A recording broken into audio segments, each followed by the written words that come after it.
नमस्कार आदाब दोस्तों, तो चले आज फिर हम आप लोगों के लिए लाए देश और दुनिया की तमाम ताजा बड़ी खबरें, ब्रेकिंग न्यूज हेडलाइंस एक एक करके तमाम बड़ी खबरें आपके सामने रखेंगे। सबसे पहली और बड़ी खबर में आपको बताएंगे दोस्तों कि हरियाणा के अंदर होने वाले विधानसभा चुनाव से पहले एक और नए सर्वे ने तमाम राजनीतिक पार्टियों की नींद उड़ा कर रख दी है।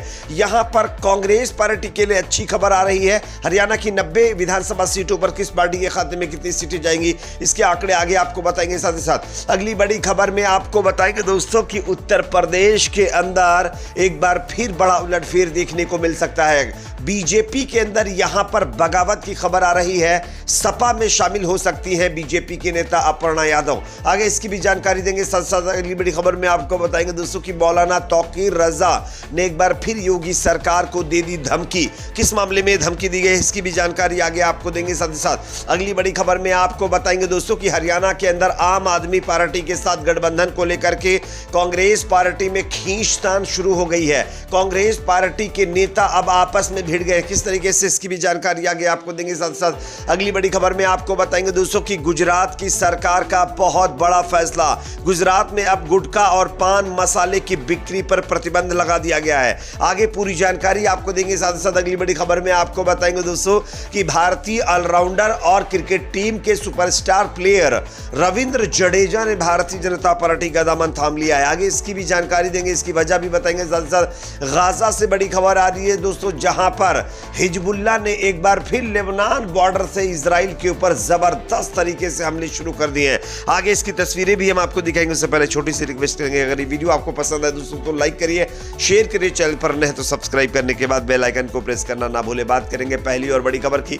हरियाणा विधानसभा चुनाव को लेकर भारतीय जनता पार्टी ने अपने 67 प्रत्याशियों की सूची जारी कर दी है।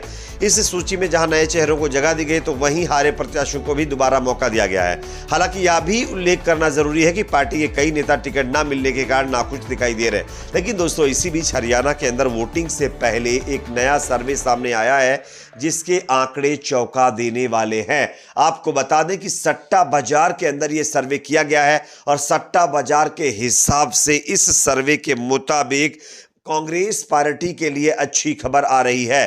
स्क्रीन के ऊपर मैं आप लोगों को दिखा रहा हूं, आप देख सकते हैं 90 विधानसभा की सीटों में 50 से अधिक सीटें आम आदमी पार्टी और कांग्रेस गठबंधन को मिल सकती हैं। लेकिन टिकट बंटवारे को लेकर के कांग्रेस में फूट हो सकती है, इसका भी अनुमान लगाया जा रहा है। वहीं अगर बात करें भारतीय जनता पार्टी की तो दोस्तों बीजेपी को जो है 30 से ज्यादा भी सीटें यहां पर नहीं दी जा रही हैं। यानी बीजेपी लगभग 25 के करीब सीटें जीत सकती है। यह है सट्टा बाजार का सर्वे और इस सट्टा बाजार के सर्वे के हिसाब से इस बार कांग्रेस पार्टी हरियाणा में सरकार बनाती हुई नजर आ रही है। बात करेंगे अगली खबर की जो कि सामने आ रही है दोस्तों। यहां पर उत्तर प्रदेश के अंदर जो है बीजेपी में जबरदस्त घमासान शुरू हो गया है। समाजवादी पार्टी की पूर्व नेता जो बीजेपी में शामिल हो गई थी अपर्णा यादव, जो मुलायम सिंह की बहू हैं, वो एक बार फिर सपा का दामन थाम सकती हैं। खबर आप देख सकते हैं।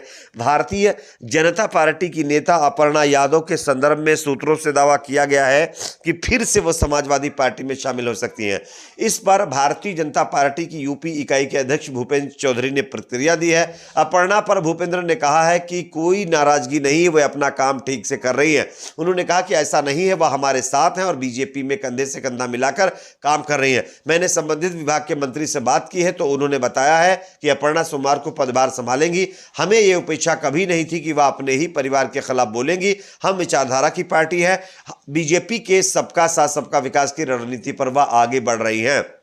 यूपी बीजेपी चीफ ने कहा कि अपर्णा को साथ लाने के पीछे जाति एंगल ना देखा जाए। हमारे मूल में सामाजिक जो है समरसता है। हम सबकी पार्टी है, हमारे गठबंधन में सबके लिए संभावनाएं हैं। कार्यकर्ता के नाते जो जिम्मेदारी मिलती है वह उसे निभाता है और अपर्णा यादव किसी तरीके से समाजवादी पार्टी में नहीं जा रही हैं। लेकिन दूसरी तरफ सूत्र बता रहे हैं कि अपर्णा यादव बीजेपी से नाराज चल रही हैं और बहुत जल्द समाजवादी पार्टी का दामन थाम सकती हैं।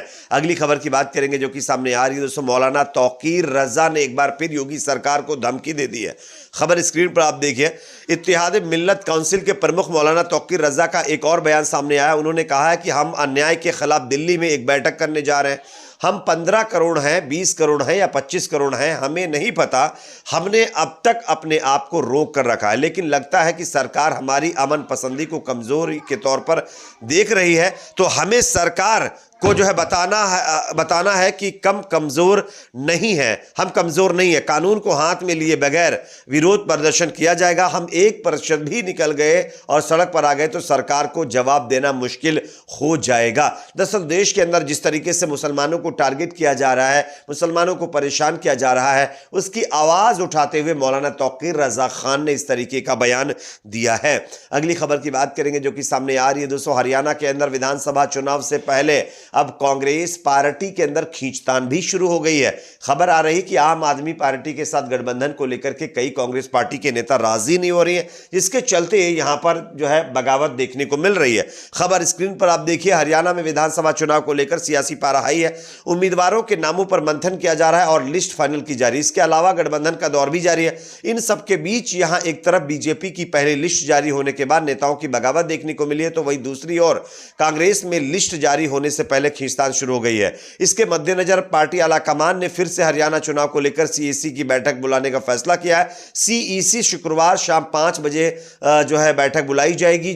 कांग्रेस आलाकमान ने यह फैसला सीटों को लेकर बची खींचतान को सुलझाने के लिए गठित एक उप समिति की मैराथन बैठक के बाद लिया है। बात करेंगे अगली खबर की जो कि यहां पर सामने आ रही है दोस्तों। गुजरात की भारतीय जनता पार्टी सरकार का बहुत बड़ा फैसला।